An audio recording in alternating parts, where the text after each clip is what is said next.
Hello నమస్తే ఆదాబ్ welcome to another round of KSP view. మీ అందరికీ భోగి సంక్రాంతి కనుమ శుభాకాంక్షలు. అందరూ బాగుండాలి, సంతోషంగా ఉండాలి, ఆనందంగా ఉండాలని ఎప్పుడు కోరుకుంటాను. ఇవాళ మీరు గెస్ట్ చేయనక్కర్లేదు, మీ అందరికీ తెలుసు ఇవాళ ఏ సినిమా చూసుంటాననేది. మన శంకర్ వరప్రసాద్ గారు మూవీ చిరంజీవి గారు చూశాను, అనిల్ రావిపూడి డైరెక్షన్లో. ఫస్ట్ ఆఫ్ ఆల్ నాలాంటి వాళ్ళకి ఒక దౌర్భాగ్యం ఏంటంటే పల్లెటూర్లకి వెళ్ళటం కుదరదు. అంటే నాకంటూ ఒక ఊరు లేదు కాబట్టి అక్కడ సంక్రాంతి సంభ్రమాలు కానివ్వండి, ఆనందాల గురించి మా ఫ్రెండ్స్ చెప్తుంటే ఎప్పుడైనా ఒకసారి వెళ్ళాలి అని అనిపిస్తుంది. అంత గొప్ప పండుగ సంక్రాంతి పండుగ. సరే, నాలాంటి వాళ్ళకి మిస్ కాకుండా మన టాలీవుడ్ ఎప్పటికీ ఎన్నో సంవత్సరాలుగా డికేడ్స్గా ప్రతి సంక్రాంతికి 3, 4, 5 సినిమాలు తీస్తుంటారు. సో ఒక రకమైన పండగ వాతావరణం కల్పిస్తారు నాలాంటి వాళ్ళకి. అసలు సంక్రాంతి సినిమాల గురించి డిస్కషన్ ఎప్పుడో స్టార్ట్ అవుతుంది, 2-3 నెలల కిందే స్టార్ట్ అయిపోతుంది. ఈ సినిమా అట కదా, ఆ సినిమా అట కదా అని. సో ఆ మాటల్లో ఒక ఎక్కడ లేదా ఒక ఆనందాన్ని పొందుతుంటాం మనందరం. That is a kind of attachment మనందరికీ తెలుగు సినిమాలతో బాగా అలా ముడిపడి ఉంది. I love it. అంతెందుకు ఇవాళ పొద్దున 8:30 నేను ఏఎంబి మాల్కి వెళ్ళిపోయాను. టికెట్స్ నైట్ బుక్ చేశాను. వెళ్ళి చూస్తే ఆల్మోస్ట్ 1/3 అంటే 30% of the people were kids, చిన్నపిల్లలు. వాళ్ళు కొంతమంది పెద్దవాళ్ళు కూడా వచ్చారు. ఆల్మోస్ట్ ఒక కుటుంబము ఎక్కడో ఒక పండుగ రోజు ఎంజాయ్ చేద్దాం అని కలిసిమెలిసి వెళ్తుంటే చాలా ముచ్చటేసింది నాకు. అది కూడా చిరంజీవి సినిమా అంటే డెఫినెట్గా నీట్గా ఉంటుంది, జుగుప్సా ఉండదు, వల్గారిటీ అబ్సల్యూటీ అసలు ఉండదు అని తెలుసు కాబట్టి ధైర్యం చేస్తారు. బట్ ఎందుకో తెలీదు U/A అని ఇచ్చారు certificate. I don't want get in to that. But పిల్లలు మాత్రం చాలామంది వచ్చారు. అండ్ నిజంగా చెప్పాలంటే మైండ్లెస్ వైలెన్స్, ఈ కొట్టుకోవడాలు, ఈ ద్వేషము అవన్నీ లేవండి సినిమాలో. కొంచెం క్లీన్గా, నీట్గా అందరు ఫ్యామిలీ కలిసి వెళ్ళేటట్టుగా ఉంది. చిరంజీవిలో అందరికీ అన్ని విషయాలు నచ్చుతాయి. ఆయన డ్యాన్స్, ఆయన ఫైటు, ఆయన ఎమోషన్స్, ఆయన కామెడీ, అన్ని అంశాలు నచ్చుతాయి. ఇందులో అనిల్ రావిపూడి ఉన్నాడు కాబట్టి no marks for guessing. Comedy genre ఎన్నుకున్నారు. ఇద్దరు కాంబినేషన్ చాలా వర్కౌట్ అయింది. అనిల్ రావిపూడి చిరంజీవి కాంబినేషన్ బాగా వర్కౌట్ అయింది. నాకు తెలిసి I'm taking the liberty, comedy timing ఎవరికైనా సరే చిరంజీవి తర్వాతే. అంత పర్ఫెక్ట్ టైమింగ్ ఉంటుంది. మీరు చూడండి, ఏ సినిమాలో చూడండి. సో నేను ఎంజాయ్ చేశాను, సినిమా మొత్తం ఎంజాయ్ చేశాను. ఎప్పుడెప్పుడైతే సినిమా డ్రాప్ అవుతూ ఉంటుందో అక్కడక్కడ అనిల్ రావిపూడిలో నేను మెగాస్టార్ ఫ్యాను అని గుర్తించి, నేను ఒక ఆడియన్స్ అని గుర్తించుకొని కొంచెం కట్ చేసి కొన్ని సీన్స్ ఎలివేట్ చేశాడు. అది తెలిసిపోతుంది. దానివల్ల సినిమా నిలబడ్డింది. లేకపోతే సినిమా అక్కడక్కడ పడిపోయే ఛాన్స్ ఉండింది.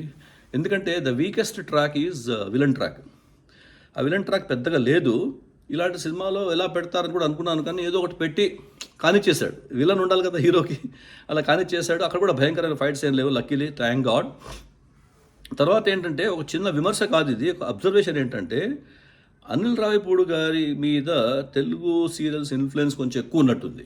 అంటే ఫర్ ఎగ్జాంపుల్ నాకేమనిపించిందంటే, ఐఎమ్ నాట్ సెయింగ్ కాపీ అనట్లేదు, ఇన్స్పిరేషన్ అంటే ఒక స్మాల్ ఐడియా వచ్చింది అనుకోండి, ఐడియాని తీసుకుని డెవలప్ చేస్తారు కదా, అలా చేశాడేమో అనిల్ రావిపూడి అనిపించింది. ఎందుకంటే ద మూవీ ఒక సక్సెస్ఫుల్ టెలివిజన్ సీరియల్ లాగా అనిపించింది నాకు. డిఫరెంట్ ఎపిసోడ్స్ ఉంటాయి కదా, అలా ఒక ఎపిసోడ్ అయిపోయింది, ఇంకో ఎపిసోడ్ కొంచెం వీక్ అయింది, ఎండింగ్లో మళ్ళీ లేపారు, మళ్ళీ వీకెండ్ ఎపిసోడ్స్ ఉంటాయి అనుకోండి, దానికి ఎలివేషన్ కావాలి, అది చేశారు. అలా చేసుకుంటూ పోయారు. చెప్పాలంటే ఒక రకంగా స్టార్ మాలో కార్తీక దీపం అని ఒక సీరియల్ అందరికి తెలిసే ఉంటుంది, హిట్ సీరియల్. నాకు తెలిసి ఈ కోవిడ్లోనో ఎక్కడో అనిల్ రావిపూడి గారు చూసి ఎక్కడో ఇక్కడ ఇన్స్పైర్ అయ్యి దాని నుంచి కంప్లీట్గా వేరే స్టోరీ అల్లుకున్నట్టు నాకు అనిపించింది. I'm right are wrong, it doesn't matter కదా. సినిమా బాగుంటే వెళ్ళి చూడొచ్చు. నయనతార యాక్చువల్లీ ఫిట్ అయింది ఈ రోల్కి. ఎందుకంటే చిరంజీవి కొంచెం మెచ్యూర్డ్గా కనిపించాడు, మెచ్యూర్డ్గా ఉన్నాడు కాబట్టి. అంటే age factor I'm talking about. Normally he's very matured. So ఆ మెచ్యూర్డ్ క్యారెక్టర్కి కరెక్ట్గా సరిపోయింది నయనతార. ఆమె క్యారెక్టర్ ఏదైతే ఉందో, ఆమె రోల్ ఏదైతే ఉందో దానికి పర్ఫెక్ట్ ఫిట్. చాలా బాగుంది, వర్కౌట్ అయింది. ఈ పిల్లలు, ఈ డైవర్స్, ఇవన్నీ చూస్తుంటే నాకు డాడీ గుర్తొచ్చింది. 2001 I think, or 2002, I don't remember. Around 2002 ఆ ప్రాంతంలో డాడీ సినిమా వచ్చింది. డాడీ సినిమా ఛాయలు కొన్ని కనిపిస్తున్నాయి. బట్ అక్కడ it was more serious into husband wife issue, విడిపోవడము. మీ అందరికి తెలుసు అది. 2 పిల్లలు ఉంటారు అది. ఇక్కడ కూడా ఇద్దరు పిల్లలు ఉన్నారు, విడిపోవడాలు అవి ఉన్నాయి, కానీ ఇక్కడ చాలా లైటర్గా తీసుకెళ్ళిపోయాడు అనిల్ రావిపూడి. ఆయన జానర్ కదా, చాలా బాగా చేయగలడు కాబట్టి చాలా పర్ఫెక్ట్గా ఉంది అది. ఓవరాల్ సినిమా ఎలా ఉందా చెప్పు అంటే డెఫినెట్గా it's much above average. Most importantly Sankranti టైంలో ఫ్యామిలీస్ అందరు కలిసి హ్యాపీగా చూసేలా ఉంది. అక్కడక్కడ పడితే ఉంది, నష్టం లేదు. ఒక పాయింట్ మర్చిపోతున్నాడు ఏంటి ఈయన చెప్పట్లేదు మీరు అనుకుంటున్నారేమో. No no no, how can I forget Venky Gowda. Venkatesh hats off అండి. I think he's the only Telugu hero who is always says okay to multi-star movies, more than one star. ఇందులో ఎంత పాపం ఎంత అలా మిక్స్ అయిపోయాడు, ఎంత కలిసిపోయాడంటే చిరంజీవితో. ఆ వైబ్స్ చాలా పర్ఫెక్ట్గా ఉన్నాయి. డాన్స్లు పెట్టారు, అక్కడ పాటలు పెట్టారు, ఫైట్స్ పెట్టారు, కామెడీ పెట్టారు, అన్నీ పెట్టారు ఆయనకి ఆ ఉన్న 35-40 మినిట్స్లో. డెఫినెట్గా ఆడియన్స్ కూడా చీరప్ అయ్యారు చాలా. ఇలా అని గట్టిగా అరిచేసరికి చాలా బాగా అనిపించింది. అది హైలైట్. నిజంగా చెప్పాలంటే వెంకటేష్ చిరంజీవి వాళ్ళిద్దరు కలిసి యాక్ట్ చేయడం అనేది చాలా హైలైట్. చిరంజీవి కూడా మెచ్చుకోవాలి చాలా. ఎందుకంటే 2 బిగ్ హీరోస్ కలిసినప్పుడు both of them have to compromise, both of them have to understand, both of them have to be with each other. అది చాలా బాగుంది. అండ్ నేను అనిల్ రావిపూడి కొన్ని సినిమాలు మిస్ అయ్యాను, but like last year, this year also is going to be a block buster definitely. So దీనికి ఆ quality, ఈ మూవీ క్వాలిటీస్ ఉన్నాయి, ఈ మూవీకి అర్హత ఉంది. ఎందుకంటే ఎప్పుడైతే మనం ఫ్యామిలీ ఆడియన్స్ని టార్గెట్ చేసామో అందరూ వెళ్తారు, ఎస్పెషల్లీ సంక్రాంతి పండుగ కాబట్టి అందరూ వెళ్తే చాలా బాగుంటుంది కూడా. అండ్ ఇంకేం చెప్పాలి, అంతే, చాలా హ్యాపీగా ఉంది. అందరూ వెళ్ళి సినిమా చూడండి. చిరంజీవి గారు నమస్కారం sir. I don't want to tell your age, but మీరు are not showing your age. ఈజీగా you can pass off for 40-45 మధ్యలో ఉన్నట్టుగా అనిపిస్తుంది. మీ క్యారెక్టర్ కూడా అలాగే డిజైన్ చేశారు కదా, చాలా బాగుంది. అండ్ మరాఠీ యాక్టర్ మనకి చాలా పరిచయమైన సచిన్ ఖండేకర్ గారు, ఆయన కూడా చాలా బాగా చేశారు. Sharat Saxena I'm seeing after long time as a minister.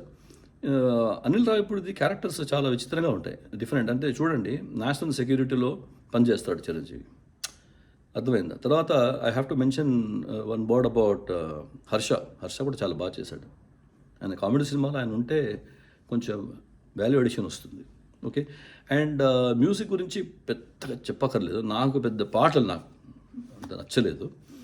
Background score అంటారా, okay, no aberration, no deviation, ఒక మాదిరిగా అట్లా వెళ్ళిపోయింది. ఆబ్వియస్లీ చిరంజీవి స్టార్ ఉన్నప్పుడు చాలా విషయాలు కవరప్ అయిపోతాయి.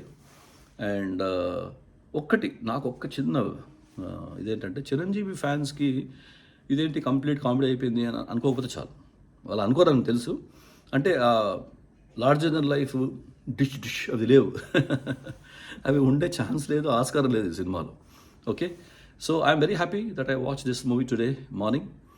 మీరందరూ ఫ్యామిలీ, పిల్లలు, పెద్దలు అందరూ కలిసి చూడండి. ఎక్కువ మంది ఉంటే ఎక్కువ ఎంజాయ్ చేయొచ్చు ఇలాంటి సినిమాలు. ఎక్కువ నవ్వు వస్తుంది, నవ్వు వచ్చే ఛాన్సెస్ చాలా ఎక్కువ ఉంటాయి. Yeah, that's my verdict for this film. Okay.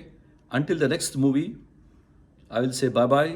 And yes subscribe చేయండి, లైక్ చేయండి, షేర్ చేయండి, క్రిటిసైజ్ చేయండి. I really love to look forward to all this. And once again happy Bhogi, happy Sankranti and happy Kanuma. అందరూ బాగుండాలి. God bless you.